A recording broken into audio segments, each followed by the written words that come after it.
My name is Keith Baker. I am best known for creating the Eberron campaign setting for Dungeons & Dragons. I've also recently created a role-playing game called Phoenix Dawn Command, which is more specifically a sort of apocalyptic horror fantasy. So that ties a little more directly into what we're talking about here, although Eberron certainly has its share of room for horror stories, if that's what you want to tell. My name is, let's see if I do this. I have a loud voice, but we'll try using this. My name is Bruce Nesmith. I am currently with Bethesda Softworks and worked on Elder Scrolls Skyrim. Back in the day, however, I worked for TSR and wrote the second edition Ravenloft box set along with a number of the extra pieces on that. So that's my old, but current claim to fame for horror RPG. I think one of the questions I was asking before is also just to get a general sense of the room. So we asked before how many of you are actually running games. So go ahead and raise for that. How many of you are just generally interested in sort of techniques of using horror in storytelling? All right. And of that also, how many of you are more sort of modern day games like Call of Cthulhu or things like that, or genre, versus general fantasy like D&D? Raise your hand if it's general fantasy. General fantasy? All right. More modern? All right. Would you like to start off, or shall I just, I don't know if I'm hit it. One of the challenges that we had with putting together Ravenloft is that one of the principles of horror is that the character is not in control, that they are not powerful, that the forces arrayed against them, be it the villain or the universe itself, is intrinsically more powerful and they must struggle mightily to even break even. But unfortunately, the whole premise of Dungeons & Dragons is based on the idea of player power. The player is inherently powerful and is notably more powerful than everybody around him. So trying to bridge that gap is one of the challenges when you take an existing system like Dungeons & Dragons as opposed to creating a new one from whole cloth like Call of Cthulhu. And part of what we did for that was to create a set of villains who, right from the outset, it was pretty clear could not necessarily be defeated by traditional means. The classic example for this would be your Frankenstein monster, which in this case was Adam from Mordenheim. He's just not killable. He just isn't. So he is the implacable monster. This has been the standard for all Frankenstein or stitched together goblin Friday creatures. the 13th. Exactly. So that all their powerful swords and vorpal blades and fireball spells just aren't going to do them any good. They have to find some other way to do it. And that puts the control back in the game master's hands. So I'd say a thing that follows up on that is tied to that idea of the players being powerful. It is also the case that numbers are not scary. That if the player thinks of themselves as I'm a third level this with an 18 that, and I have 63 hit points, among other things, if that's how they're looking at the character, well, among other things, well, nothing bad can happen to me till I'm down to, 8 hit points or whatever. That doesn't create a sense of tension.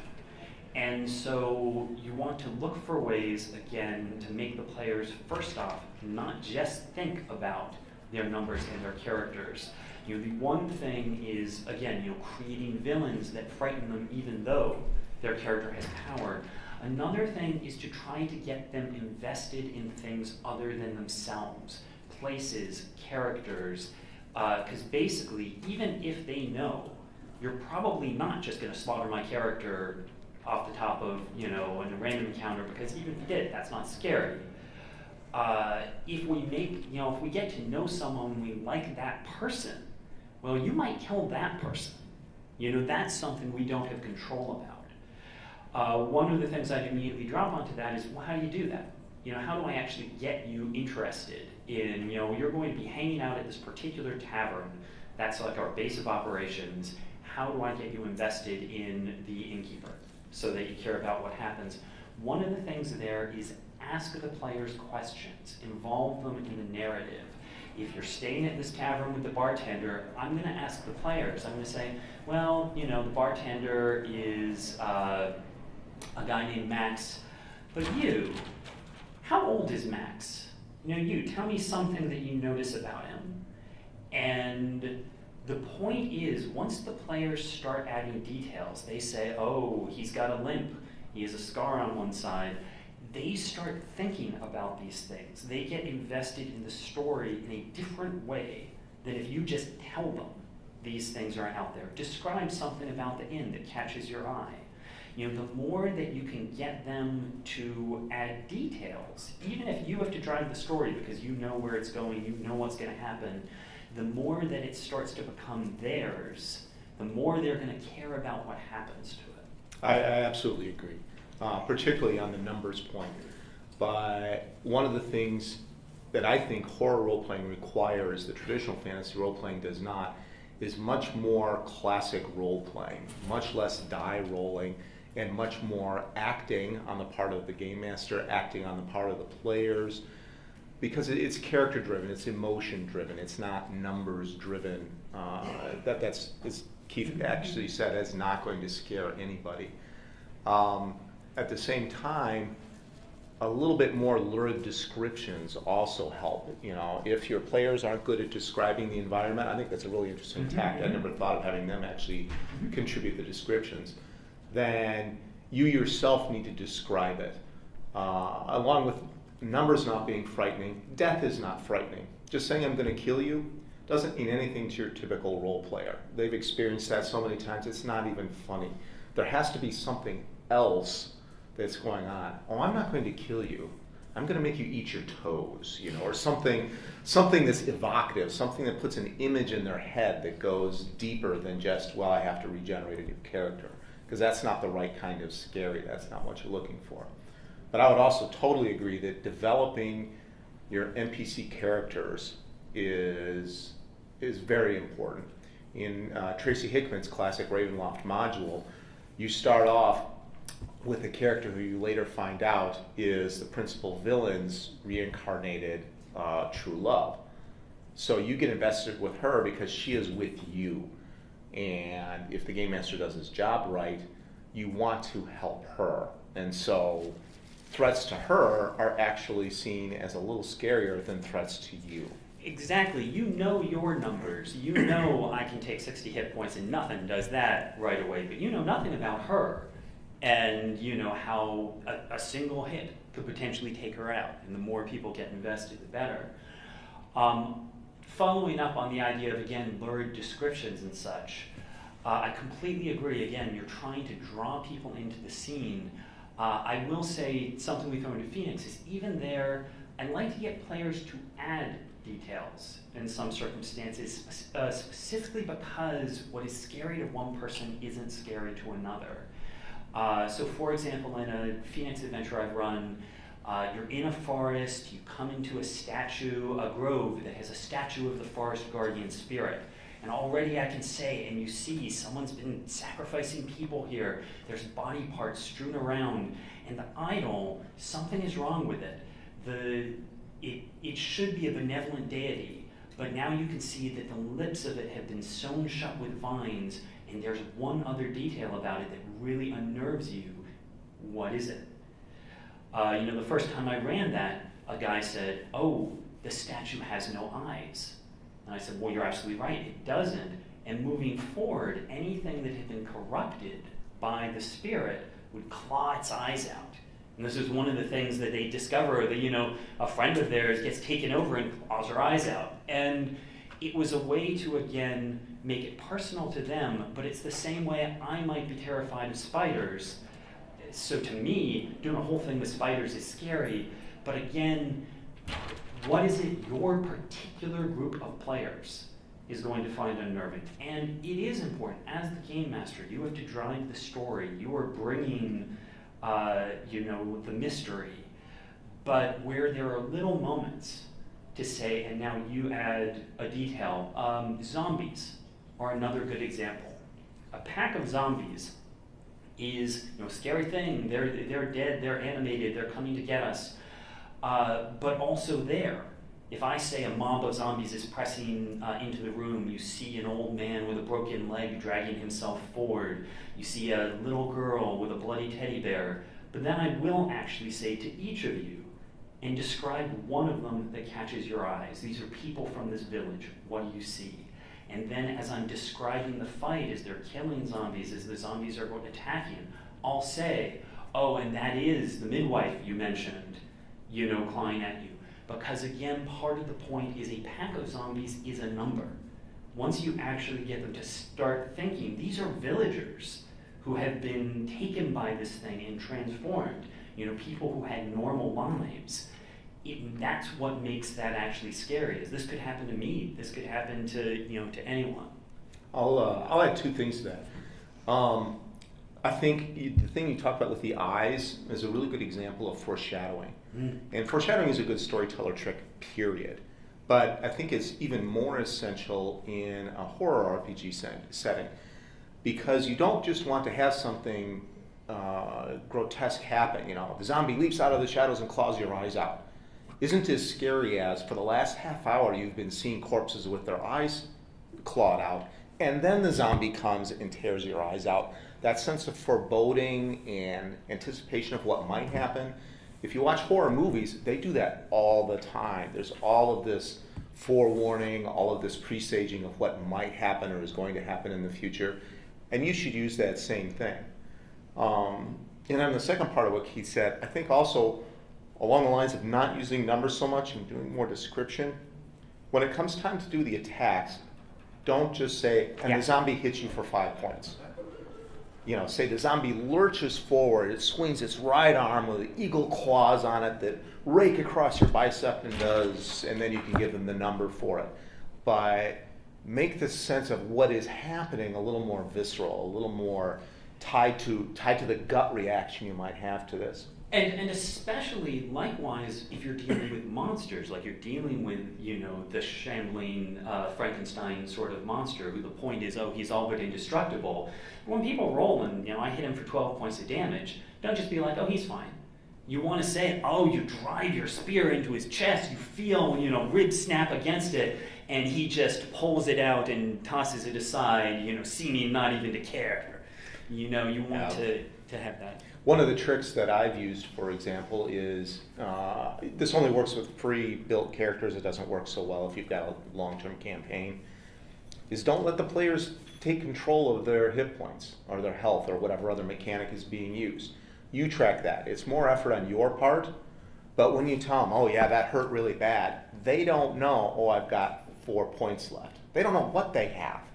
And that sense of unknown makes the next thing that's going to happen a little more scary for them. They're not as certain as to what's going on. They can't look at their numbers and start saying, yeah, I'm fine. I don't know. Well, your left arm looks like it's pretty badly ripped up and you're limping a little with your right leg, but you're still able to swing a sword. That's going to give a much better impression for a horror sense than just laying the numbers out there. Another thing, going back to one of the first points, and expand on a little, is when you're working on a horror story, whether it's a story, whether it's a game, you want to think about what is actually scary about the threat. What is it that makes, whether it's your Frankenstein, where it's, ooh, he's all but indestructible, he's made from the corpses of the dead, to something like zombies, where taking like a zombie, for example, part of it is a physical threat. I am in danger. But part of what is scary about zombies as a concept is infection, is loss of identity, is one bite, and I'm going to become a zombie. And how can you show that, whether it's, again, innocent people who have been infected, or simple horror one-shot I've done for D&D a lot. I start off with the players, again, trying to find investment. I take one of the characters and I say, you had a fight with your sister earlier this morning. What was it about? And now we know that character has a sister, and this is a one-shot, so character has a sister. Because she's thought about that, she has a picture in her mind. Later in the story, what do you know? The sister gets bitten by a zombie, and it is, what do you do? Basically, are you going to kill her because you don't have a way to cure this? And the player, because they have investment, that makes it real, but it also is scarier than just a fight. The scary thing is I can't help this person who I care about, and I have to make a terrible decision. I also think any trick that you can use to encourage your players to role play more or better is good. So for example, when I do a Ravenloft session, and this wasn't quite expressed in the rules in a way that a lot of people got, but it's how I've played it. When it comes time for a horror check, and in Ravenloft, if you're not familiar, when you see something supernatural that shouldn't be, you make a horror check. The way I like to play it is, you have a choice. You can role play that you're horrified, in which case you're in control of how you choose to react, but you are horrified. It must be something negative. Or you can roll the dice and take your chance.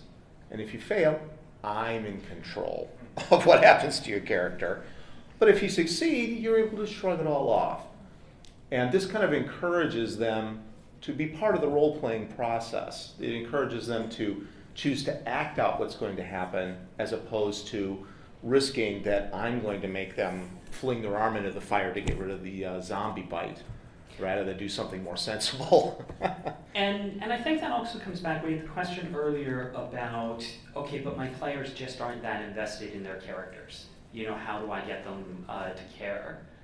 And that's always a hard thing, and part of it is sane. Part of the thing about horror is whether it's your readers, whether it's your players, they have to be interested in being in a horror campaign. If this is just not, they want to play a war game, they just want to roll dice. You can't force them to get invested in story. How you can try, if it's not that they're not willing, they're just on the fence, they're not yet over the edge. Again, one of the things for me is I always ask questions. Again, I've just made a first level dwarf fighter. I don't really have any concept of him beyond that. But I'm going to say to that player, okay, what's the worst mistake you ever made? What's the one thing you regret? And just give me an answer. Think about it. And things like that. What I do in one-shots is I give the players questionnaires. I say, you were all in a prisoner of war camp. I want you to tell me the worst thing that happened to you there. I want you to tell me who you had to leave behind when you escaped. I want, and I'm going to give them specific questions. This is tied to a role-playing game, if none of you have encountered, I would recommend, called Dread. And Dread is a role-playing game that uses Jenga as its core mechanic. And basically, it's a very simple game, but every time you want to do something that there's an element of chance, the game master says, great, give me three, pull 3 tiles. And if the tower falls, you die. And part of the problem with that, as my friend Ken Haidt says, is the problem with that is it takes suspense out of even the hands of the game master and puts it into how good are you at Jenga. But the concept is still great because it has this building sense of suspense, and a big part of Dread is, again, ask the player questions. And so when I say you had a fight with your sister, I'm just telling you, by the way, you have a sister. But I am saying, now think about that. What is she like? What did you fight about? Was it trivial? Was it significant? And so if the players themselves don't come with big ideas, as the game master, think about what is the world they're in? What is an attachment they could have? Eberron is a world shaped by a terrible civil war, and something I will always say to the players is the war ended 2 years ago. What did you do in it? Did you fight? If not, why not? Were you affected by it? And that just immediately is a way to get them to think beyond the numbers to I am a person in a world. And the more you can do with that, again, the more they're invested, the more you can threaten the world around them, things like that. Should we take some questions? Yeah, I think there was one other thing I was thinking. Oh yeah, the one other thing I'd like to say before we do that too is another thing that came up about taking away the concept of hit points a little. Don't have them so invested on the numbers. A big part, of fear is not knowing things. not knowing what something means, why something's happening. And so the two things I would say is, even beyond things like, hit points, poison, things like that, you can also just do things that have no clear explanation. The Rakshasa attacks you, it hits you for a bunch of damage, and you defeat it or whatever, but now you notice that character has no shadow. What does that mean? We don't know. Maybe the next day the shadow's back, but someone notices it move on its own. Basically the point is there is no concrete mechanical what that means, but now they're wondering what it means, and only you know. Yeah, you have to get them looking at the shadows. You want them looking over their shoulders all the time. But I think questions are a great idea. I also think we did have a hand over there a moment ago. Is that? Raise your hand if you have a question. Fair enough. We'll start back there and we'll go to you. Yeah. When should I kill my players? Ideally, never. And I'm deadly serious. There are always 10 things worse than killing a character you can do. And you don't even have to think hard about it. So a killing blow happens. Well, somehow he managed to get his arm in there, and now he's missing these 2 fingers, but he survived. Okay, so he should have died from that blow, but now he's terrified of short swords because that one almost killed him. In other words, always think of something that is more interesting or worse than death. That'll be far better in any horror role-playing scenario than just, you died. Should I be cheesing rolls? I'm sorry, what? Should I be cheesing rolls? Cheesing earls. Rolls. Rolls. I heard, I heard cheesing earls. Don't ask me why.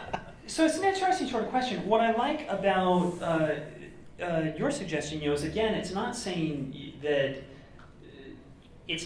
sort of death can't happen. It's saying death means something different, and something that the players should find scary. And so using that point, you don't have to mess with rolls because it has a different meaning. I personally do generally mess with rolls, in both directions. Sometimes if just the monsters, so to speak, are rolling terribly, I'm going to have them hit you because it's not interesting if they don't. And sometimes if the random orc wandering around happens to get a critical hit and is going to kill the character in an utterly meaningless, uninteresting way, I'll probably, again, I'll throw some damage at you. But that's me. And it's specifically with horror, just the random thing killing you is not make a satisfying story. And I'm more to say on that, but first going, what do you think about it? I tend to use as few die rolls as possible. I think if you're telling a story, tell a story. That's far more interesting to me. But the dice are there so that this is my opinion, by the way, so that the players have a sense of fairness with the game master. Because there's a sense of trust that you have to establish with your game master or your storyteller. And the players need to feel like they've got a shot, that they aren't just walking through something that somebody else has laid out and there really aren't any choices for them. And the dice help with that. But the dice, at the end of the day, are a tool. They're a tool in your tool bag. And you are not required to use them at any point in time, as far as I'm concerned. So I will gladly mess with dice, but I don't do it every time because they need to be able to feel like they also have a say in the story. They also have control, and it's not totally in my control. Now, I have to jump in on this point to say, part of the thing for me is the horror game I actually run most often is the game I just made, which is Phoenix on Command, which doesn't use dice. It actually uses cards, in part because it's basically you have a hand of cards. You're choosing, when you use what you have. You have a pool of magical energy that you can use to boost your abilities, but when it runs out, you die. And so part of that is saying it makes success not entirely random, but it is about how you use what you have when. And coming back to your point of when you kill the players, the thing is in Phoenix, death is actually how your character grows stronger. So death is a concrete part of the game, but the whole point there is it's very important in a Phoenix scenario to really create a sense of the risk and the stakes. There is a zombie outbreak. You have 2 hours to contain it before it spreads too far to be contained. If you can do it, it does not matter how many of you die in the process.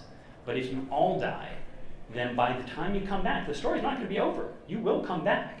But by the time you come back, we're going to have lost that village, and it's going to be spreading across the region, and there will be consequences you'll now have to deal with. And so in Phoenix, it takes it away from the concept of death is the thing I'm worried about, which basically, again, as we've said, losing hit points, it's not really scary. And it is more, there are consequences for failure.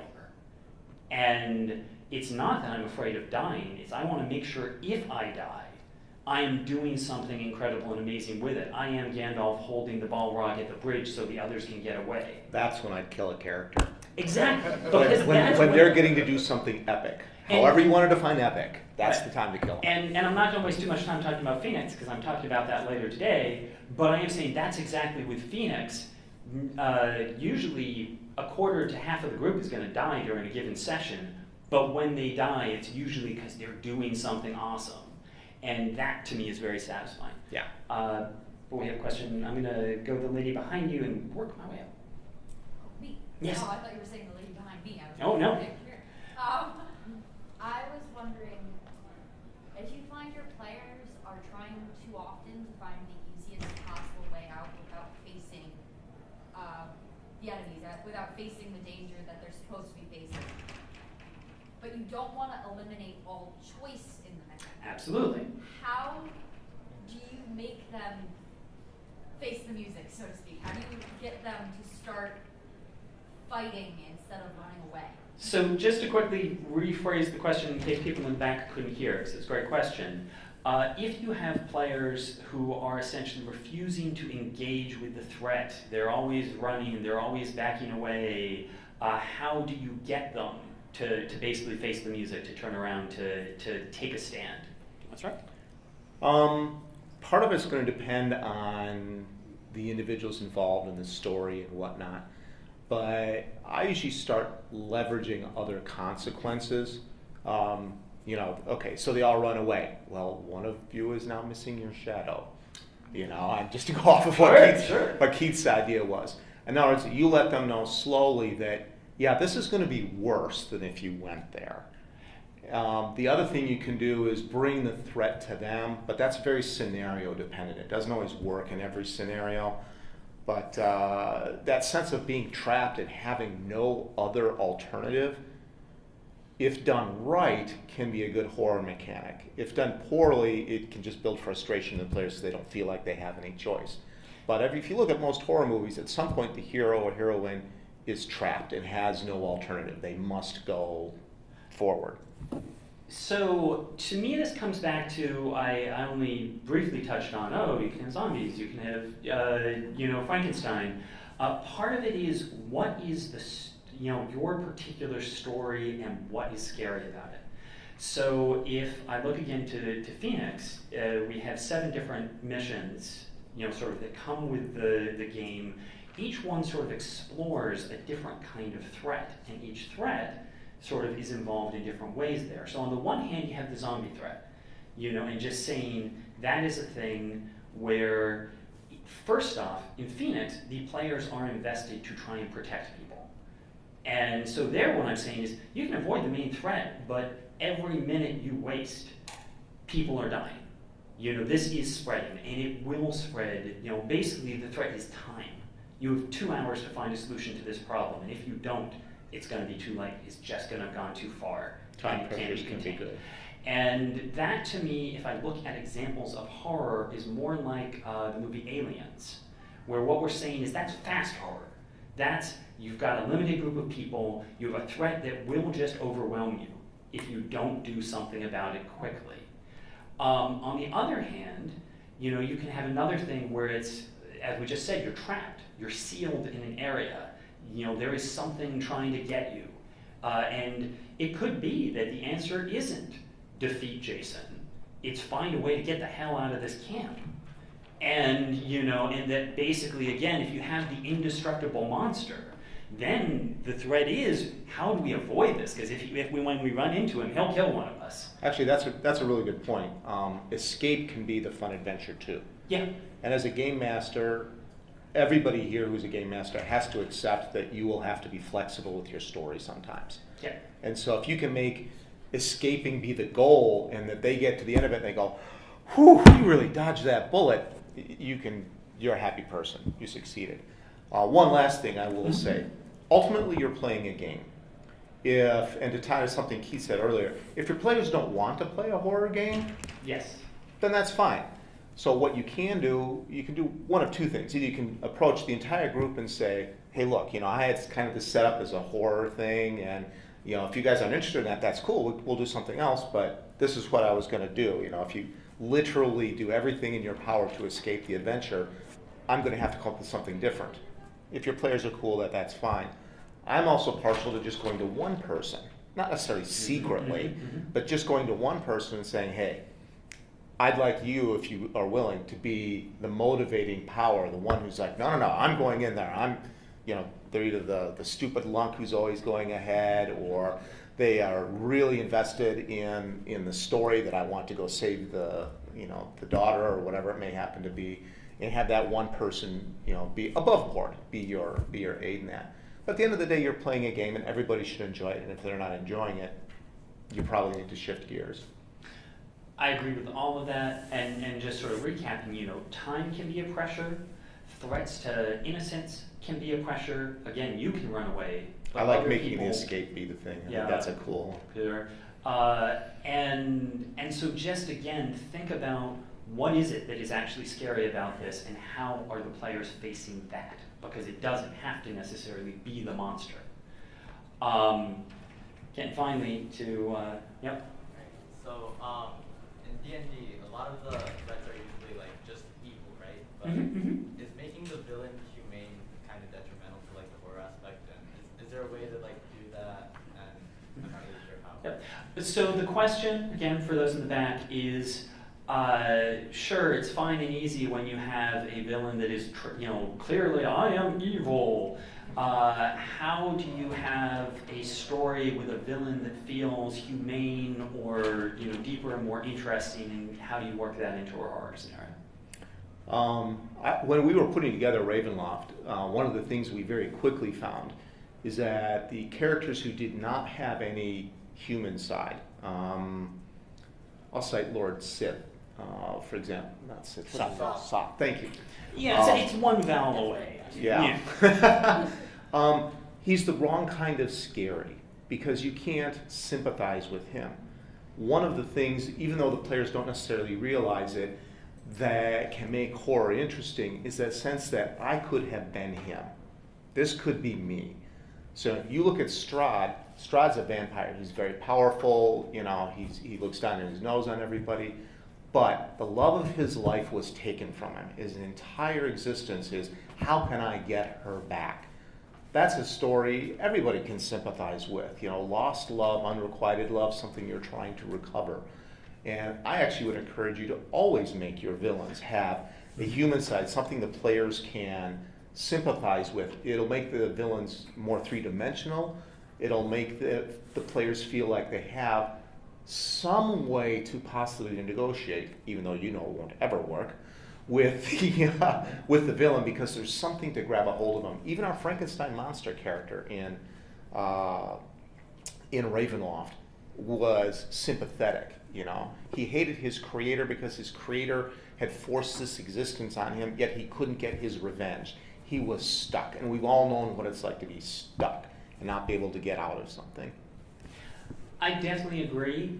To me, again, especially for recurring villains, things that you expect to encounter over and over, the more that you understand their motives, the better. In Eberron, we have one of the main villains is Arendis Vole, and she is a lich, an ancient lich, and she's the last survivor of a family that was wiped out because her parents were trying to create this mystical mark that she has on her skin. She was born, because she was born, her whole family was wiped out. She survived as a lich, but the mark doesn't work because she's undead. And so her whole thing is basically, I am going to get this power, which basically will make her a goddess of death, because this is my purpose. This is what my family died for. And again, that means she's going to do a whole lot of horrible necromantic things. But at the same point, she's this tragic person whose, again, family died and didn't even manage to pull off the thing that they were trying to do. And that doesn't mean, oh, you're going to let her drain the life force out of Sharon because, oh, poor Arandis. But at the same point, there's a reason she's doing it. That maybe if I was in her shoes, I'd do the same thing. On the other hand, I think you can also flip that around to saying, again, with that long-term villain, it helps to have that sense of why are they doing. Tragedy, I think, plays often well to horror. You can also, of course, have the villain that is entirely alien, that can't be communicated with, that can't be understood. I will note... I think that's harder, though. Oh, it is harder. I think that's a lot harder. But I'm saying, that's the zombies. We Yeah. don't know why they're doing what they do, and we can't talk to them. Aliens movies. And I will say that again in Phoenix, which is an entirely horror-driven game, a big part of it is it's one thing to just kill this bunch of zombies, but we don't know why this happened. We don't know if there's a cure. Finding answers, understanding these things is almost as important as actually fighting them. And taking the zombie analog we have in that, part of the point is it doesn't immediately kill people. People go sort of crazy and start trying to run around and kill other people, but they aren't dead yet. And one of the things that it is sort of interesting to face players with is, so again, like I said, describe this group. Who catches your eye? Oh, it's an old grandmother. Are you just going to kill her and chop her head off? Because you can, you're that tough. She's just basically a crazy grandmother. But I've had players who just basically dive in with sure, they're monsters, I'm going to kill them. But I've had players who do stop and hesitate and say, can we imprison them? Can we look for a cure? God bless those players. Yeah, absolutely. They're really, well, my favorite one was I was in a game with a former Army medic, 70-year-old guy, never played a role-playing game before. And again, he immediately was getting into, I'm trying to figure out the vector. How is this spreading? How can we, and I was like, good for you, sir. But you had a comment on that? Well, wasn't specifically that, but it was just something that the way you were talking just raised in my head. If you were someone who was trying, phrase this correctly, does complicated playing, like complicated options, does having a lot of things going on and having to balance a lot of things as a player, does that ruin the horror aspect? To me, it really depends again on what is the thing that's scary about your threat. And I certainly agree that too much resource management and things like that aren't necessarily interesting. But again, just pulling another example of a completely different scenario in Phoenix, one is you're in a city, everybody is unconscious in this city. You've just arrived, everybody is asleep. You don't know why. And there is an undead army approaching the city. And so it's basically saying you have a day to figure out, A, can you figure out why people are asleep? Can you wake them up? B, if you can't, there's an army approaching. Are you going to organize defenses? And you now have about 12 people who it's turned out, have shown up. What do you do with them? And that is a specific scenario where it is, okay, you have a small group of, a small set of resources to try and manage on top of everything, and that's part of the tension. On the other hand, if you're dealing with the monsters in the maze and we're trying to get out before it finds us and kills us, adding 8 more relevant factors there, isn't necessarily going to make that more compelling or scarier.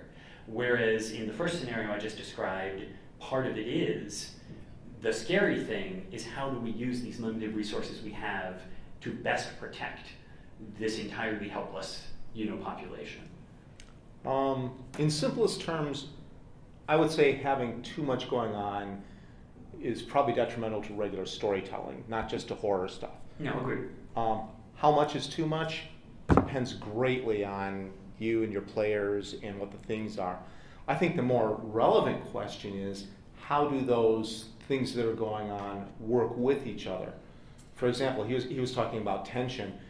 Having two goals that have natural tension with each other is a great thing to have in a story. Now, you don't want to have 10 of those, obviously. But, you know, on the one hand, we ought to kill the girl versus on the other hand, we ought to really heal the girl. Having those natural tensions, you can't do both. They're antithetical to each other. Provides interesting dialogue with your villains, with your characters amongst themselves. It's hard choices. Hard choices are always cool in a role-playing situation, and they're particularly good in horror because that brings you back to that sense of loss of control. I can't win. I can just choose how I lose. I think coming back specifically to D&D, or a more rules-oriented system like that, a point there is to attach consequences to things the players want, which in D&D is typically power. I get better natural Only weapons, 99% of the time. Yeah. And saying something like, okay, we've got this +2 sword, but it whispers to you as you're falling asleep. You have nightmares as long as you're around it. You imagine yourself running around and killing people. And maybe the sword doesn't actually take control of you. It doesn't have to have rules for ego, but you keep having these dreams about killing your friends with a sword. Or you could have something that is literally more concrete than that. That it is, well, you've got the spell book, it gives you incredible power, but actually each day your maximum hit point total is going down by 1. Do you keep the book? And so what I'm saying is that's a way to balance that. We've both been saying sort of, move away from the rules. But you can actually embrace, when you're working with the rules, basically say again, just tough decisions. I will give you, this powerful spell that does a ton of damage, but every time you use it, someone in your home village dies.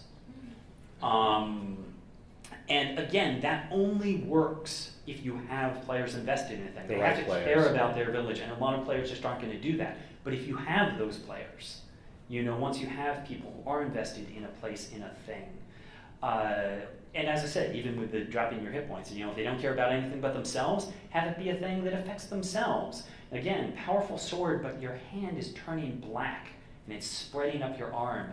And you don't know what that means or what's going to happen if it spreads across your entire body. Those are ways to say, even this powerful treasure, I'm slightly afraid of what it's doing, I'll give 2 examples that I think are relevant here. In the Ravenloft box set, there was a dark powers check. Because one of the things that we found very quickly is players would get into the idea of, it's a horror set? Let me out-horror the horror guy. And they'd start doing heinous things because they thought that was cool. So every time they did something particularly heinous, the dark powers that manage all of these trapped supervillains notice you. You roll some dice and maybe something happens, like their hand turns black or whatever. And for me, many times, even just the fact I was rolling the dice was a little frightening for them. It got them to change their behavior. But having a rule that has those consequences that manages them is not a bad thing. Not a bad thing at all. And that's also a good example, back to your point of what do you do if the players, again, aren't getting into things. Well, suddenly someone's taking notice of you. You better start moving. I'll also cite a non-horror role-playing game that I'm very fond of for certain reasons. The Champions role-playing game. I love Champions. Yes, it's the most fun you can have generating a character and the least fun you can have playing. I'm definitely serious about that too. They have, as you create your character, you choose advantages and disadvantages. So in order to get the more points, you have to take limitations. So to get the more power, you have to accept certain limitations. So anytime you give great power, if you can leverage some sort of, even if it's just a role-playing thing, limitation, I think that's great storytelling, and that's always to be had. Any other questions? Not a question, but something that I think the room might be interested in. You mentioned Dread, which I love. I thought that was my first successful horror storytelling game. I got one last year called 10 Candles. Yes. Which is it's a horror storytelling game. Do you know it? I do, but I haven't actually played it. So the discussion here is a game called 10 Candles, and as I recall, you're actually supposed to light 10 candles, and as the game's going on, you're putting the candles out. Does that happen? So each character has a number of traits defining them that are written on index cards. Yep. And you can choose to activate that trait to make a die roll that went bad, kind of reclaim it. Instead of terrible things happen, well, because I'm strong and adventurous, good things will happen, but I burn that index card and it's gone forever, and we take out one of the candles. And when your cards are gone, your character will die. That's very much sort of, again, a basic concept in Phoenix as well, where the point is you have a pool of resources that you can use to do things, but when that pool runs out, you die. And that is a thing that you can apply to sort of any system. You can give them something that is, again, power at a cost. And it's always that question of, is it worth it? Is this the right time to do it? And I think really the ultimate point here is what was, we were saying earlier about difficult decisions. You want to place things like, okay, you've been helping this scholar, which is why you came here in the first place, was to help this scholar, explore this place, and he's just broken his leg. And the monster is trying to get you. Do you take him with you, which will slow you down, or do you abandon him to the monster, in which case we should definitely hear his dying screams or have him reanimated and come after you later. But the more, it's again, the choice, the difficult decision is much more compelling and involving than the you took for 30 hit points of damage. Particularly if there's a moral Yeah. dilemma involved in it.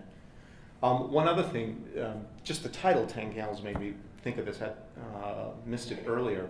Don't forget about the atmosphere of the space you're playing in. Yes. You don't want to turn the lights out and be wearing the black robe and all that necessarily. But maybe I don't. Black leaf, no! Oh, sorry. But you can dim the lights a little bit. You can play appropriate music softly in the background. Loud music gets in the way, in my opinion. You can, instead of playing in the living room, you can play in the basement. There are things you can do to make the environment be just a little creepier. What can I say? Music is a big thing. I'll definitely say a lot of movie soundtracks, are really good as background music because that's what they're for. This is music designed to add tension to a scene. Well, great. There you go. So, I would focus on little things and don't make it be a hammer. Have it be a very soft touch.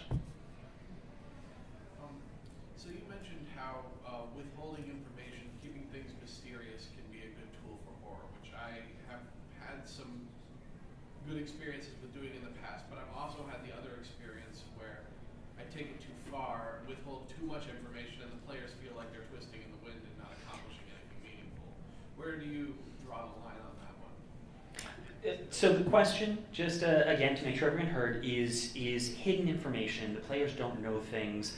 Adding mystery is great, but if it goes too far, then the players don't know anything and just they feel lost. And how do you deal with that?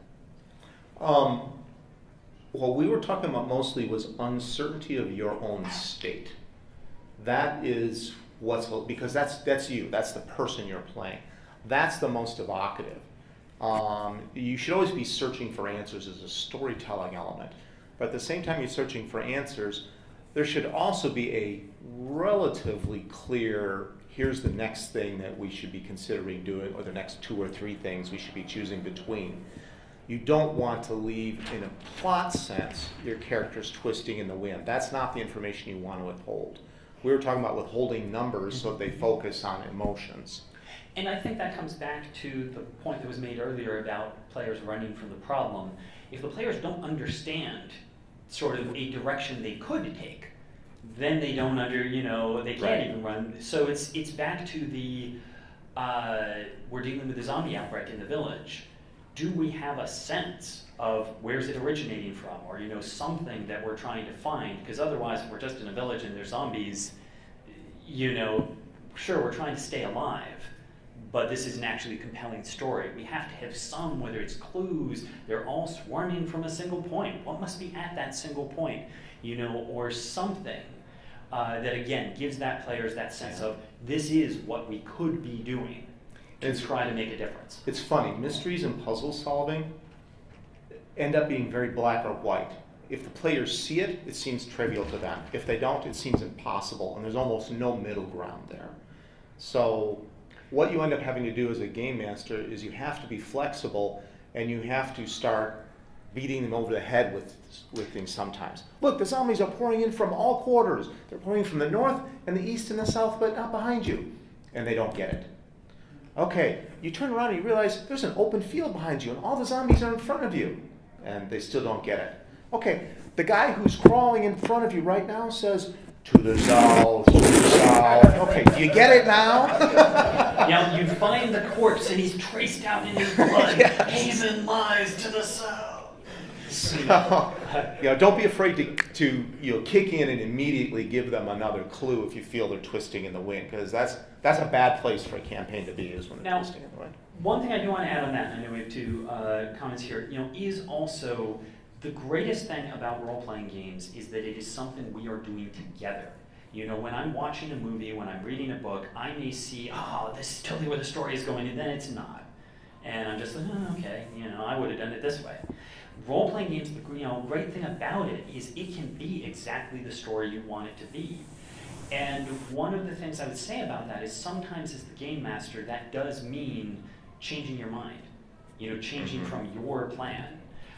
So an example to me of one game where I had a really complex murder mystery, and at some point in the middle of it, the player said, okay, fact A, fact B, fact C, the murderer is Colonel Mustard.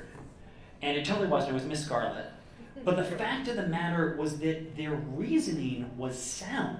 It was a good conclusion. I just hadn't considered the facts in that matter. So the point is, you don't want players to feel like there's no tension. You don't want them to feel like they will always be given, right whatever they decide. If they had a crappy solution, I'd have tried to come up with something to push them in the right direction, because you want the satisfaction of solving a puzzle, of solving a thing. In this case, it was that I hadn't seen that this was a perfectly reasonable answer.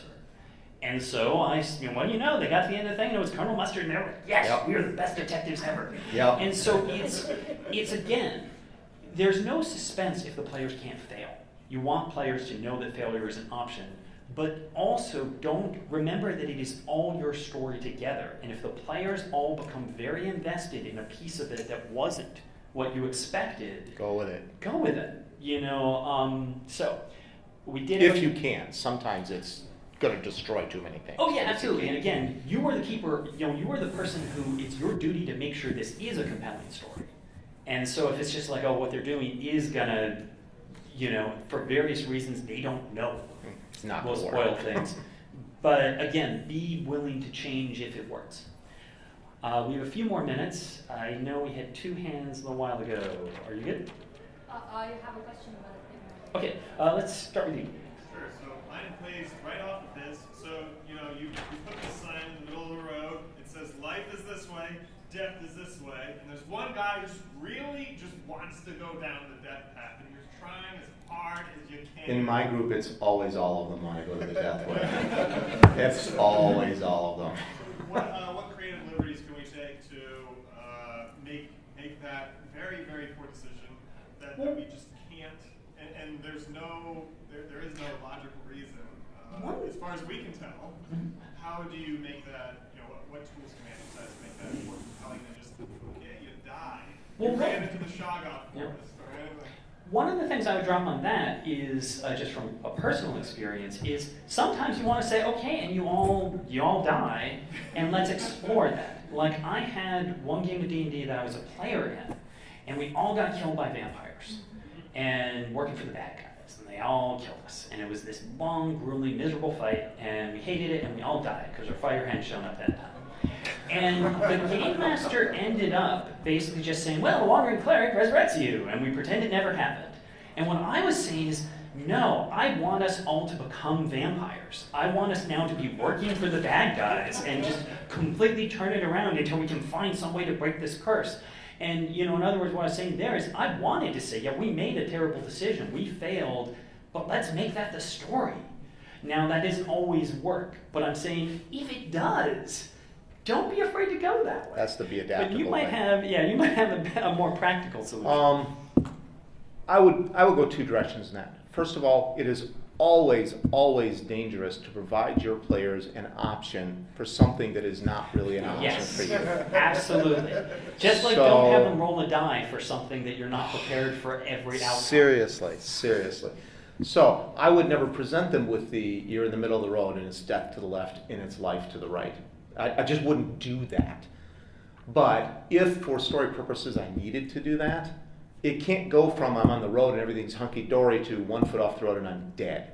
There needs to be a progression, and that progression hopefully could convince them to turn around. You hear the growling in the bushes as the 100-year-old oak gets snapped in two.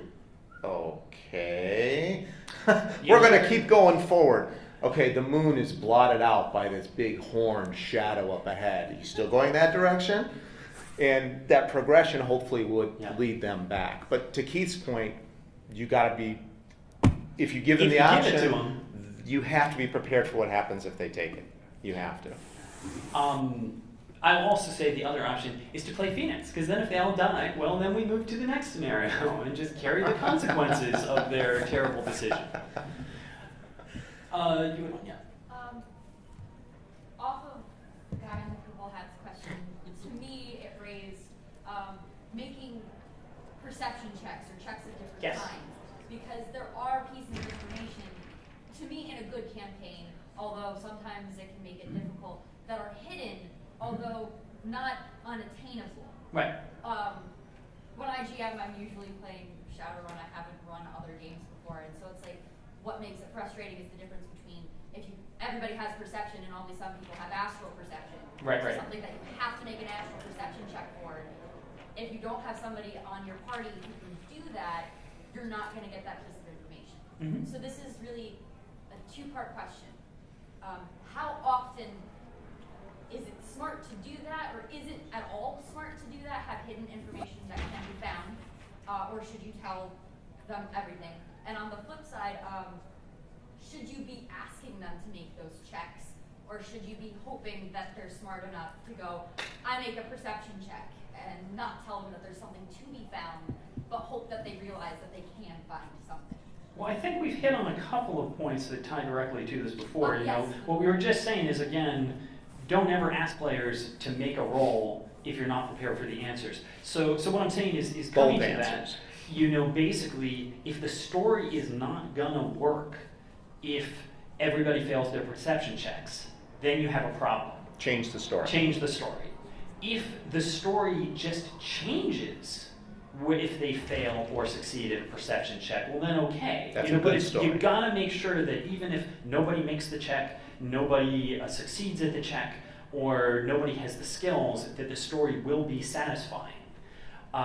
So on top of that, I usually, it comes again back to the asking you to make a perception check. What does that do in this scenario? First, am I satisfied with if you fail? Is that going to spoil everything? Second, the mere fact that I'm asking you, under the right circumstances, creates tension. The point I would use that for is because now you're wondering, what did I miss? What's going on? If I don't want to create that tension, then I'll make the roll and just tell them, oh, by the way, Bob, you notice a thing. But what I'm saying is asking them to make a roll can actually be useful, or it can be a negative thing if it's a trivial thing and they all get invested in it and it wasn't really anything that important. Then don't ask them to make a roll for it. I've been very fond of having them make a roll and then say nothing happens. And the roll was just because I was bored. and that again, asking a player to make a roll is a powerful tool. It is an effect, and you want to bear that in mind. Unfortunately, we're pretty much out of time right here. Let me add one thing to that. Yeah. In short, having hidden information is good. If they don't get to it, they don't get to it. But what you can't afford to do is have the hidden information be linchpin. Exactly. That's really the nut of what you're asking. I think it's a good thing to say, they don't know this, maybe they'll think to do it, maybe they won't. Because when it's all said and done, you can tell them, hey, if you thought to make a perception check, you could have shortcut this right here. That will make them feel good, believe it or not, even if they didn't do it. And I agree completely. Again, having things to discover, to me, mystery is usually scarier than monsters, or more interesting. Having things for people to find out, having things for them to do other than just hit a thing is going to be more interesting. But again, you have to make sure the story is satisfying, even if they don't do it. Anyhow, we are both on a panel about creating role-playing games from the ground up tomorrow, I believe. I have a panel about Phoenix Dawn Command specifically, which is a role-playing game designed to answer a bunch of these questions. Did you create it from the ground up? Yes, I did, as Oh a my matter of God, fact. look at that. We talked about that. But I have that panel and just a panel that I'm randomly talking about, whatever people want to talk about later today, if you want to check the schedule for either of those. So other than that, Framework is in Goliath at 1:30. Goliath at 1:30 is the making from the ground up tomorrow. And so other than that, thank you all very much. And I have a Ravenloft game I'm running in 15 minutes. I have no idea if it's filled or not filled. We'll find out when we get there, but feel free to check it out. Thanks, everyone.